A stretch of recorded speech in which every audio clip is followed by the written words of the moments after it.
चलिए आज बात करते हैं एक बहुत ही दिलचस्प और सच कहूं तो हैरान कर देने वाले टॉपिक पर। हमारी याददाश्त। हम सब चाहते हैं कि ये और बेहतर हो, है ना? पर क्या हो अगर मैं कहूं कि याददाश्त को सुपरचार्ज करने का असली राज याद रखने में नहीं बल्कि भूलने में छिपा है।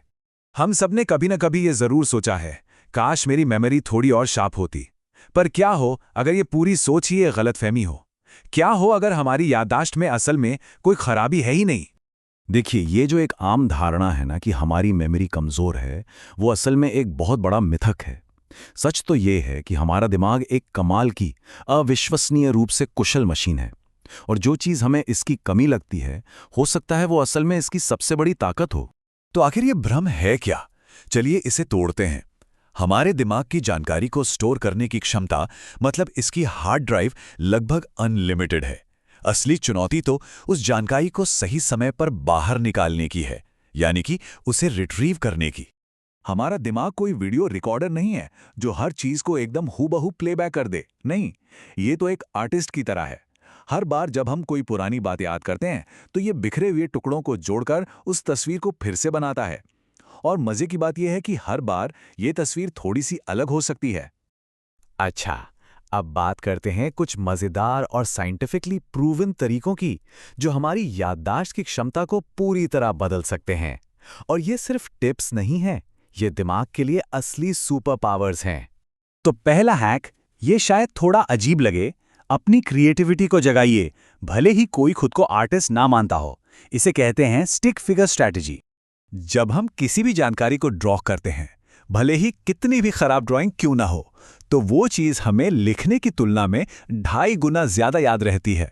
ऐसा इसलिए होता है क्योंकि ड्राइंग करते समय हमारा दिमाग उस जानकारी को कई अलग अलग एंगल से प्रोसेस करता है। हम उसे देखते हैं, उसके बारे में सोचते हैं और उसे फिजिकली बनाते भी हैं। ये प्रोसेस यादों को बहुत मजबूत बना देता है। दूसरा अनोखा हैक है पीछे की ओर चलना। सुनने में अजीब लग रहा है ना? लेकिन इसके पीछे की साइंस कमाल की है। देखिए, हमारे दिमाग में समय और जगह की समझ एक दूसरे से बहुत गहराई से जुड़ी हुई है। जब हम फिजिकली पीछे की ओर चलते हैं तो हम एक तरह से अपने दिमाग को समय में पीछे जाने का सिग्नल दे रहे होते हैं। इससे पुरानी यादों को ताज़ा करना आसान हो जाता है। चलिए अब तीसरे हैक पर चलते हैं, और ये जुड़ा है गंध की अविश्वसनीय स्पीड से। कभी ऐसा हुआ है कि किसी पुरानी खुशबू से अचानक कोई भूली बिसरी याद ताज़ा हो गई हो? ये इसलिए होता है क्योंकि गंध हमारे दिमाग के इमोशनल और मेमोरी सेंटर्स तक एकदम सीधे पहुंचती है, एक वीआईपी रास्ते से। जहां देखने वाली जानकारी को प्रोसेस होने में 500 मिलीसेकंड लगते हैं, वहीं गंध सिर्फ 150 मिलीसेकंड में सीधे यादों के हेडक्वार्टर पहुंच जाती है। अब हम आते हैं चौथे हैक पर, जिसे हमने नाम दिया है 4K पैराडॉक्स। ये इस आइडिया पर बेस्ड है कि हमारा दिमाग हर चीज़ को हाई डेफिनेशन में रिकॉर्ड तो करता है, लेकिन उसे पेश बिल्कुल अलग तरीके से करता है। तो होता यह है कि हमारा दिमाग हर अनुभव को बहुत डिटेल में रिकॉर्ड करता है, ठीक एक 4K वीडियो की तरह। लेकिन जब हम उस याद को दोबारा याद करते हैं तो हमारा दिमाग उसे फिर से बनाता है, उसे एडिट करता है और कभी-कभी कुछ हिस्सों को छोड़ भी देता है। ये एक क्रिएटिव प्रोसेस है, कोई सटीक प्लेबैक नहीं। और अब आखिरी और सबसे चौंकाने वाला हैक, जो हमारे दिमाग की अपनी सफाई करने वाली टीम के बारे में है। जी हाँ, बिल्कुल सही सुना। हमारे अपने दिमाग के अंदर ऐसी कोशिकाएं हैं जिनका काम ही हमारी यादों को मिटाना है। सुनने में ये डरावना लगता है, लेकिन कहानी यहीं खत्म नहीं होती। तो ये जो विनाशकारी लगने वाली प्रोसेस है, वो असल में हमारे दिमाग की सबसे बड़ी शक्तियों में से एक है। ये कोई गलती नहीं है, बल्कि एक सोचा समझा डिजाइन है। हमारा दिमाग एक सुपर स्मार्ट मैनेजर की तरह है।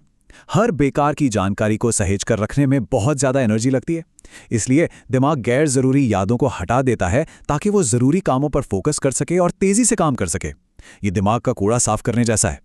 और ये जो भूलने का कर्व है, ये दिखाता है कि भूलना कितना स्वाभाविक और तेज़ है।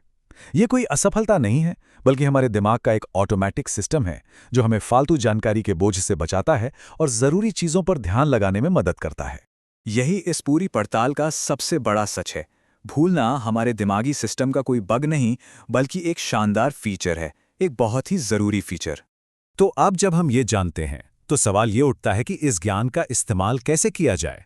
हम अपने दिमाग को ये कैसे सिखा सकते हैं कि कौन सी यादें रखनी हैं और कौन सी नहीं? इसका जवाब है दिमाग के साथ काम करना, उसके खिलाफ नहीं। मतलब सिर्फ जानकारी को बार बार पढ़ने के बजाय खुद से सवाल पूछें, उसे याद करने की कोशिश करें और फिर उसे समय के साथ दोहराएं।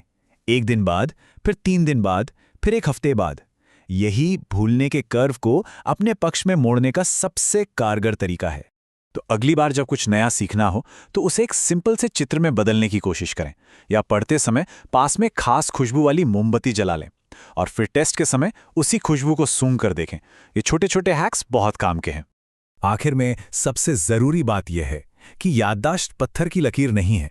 ये एक मांसपेशी की तरह है, एक ऐसा कौशल जिसे सही तकनीकों से विकसित किया जा सकता है और जिसमें महारत हासिल की जा सकती है। तो ये सवाल हम सबके लिए है। अगर याददाश्त एक ऐसा कौशल है जिसे सीखा जा सकता है, तो सबसे पहले किस पर महारत हासिल की जाए? संभावनाएं अनंत हैं, इस पर जरूर सोचिएगा और सीखने की अपनी इस यात्रा को एक नए और शक्तिशाली नजरिए से देखिए।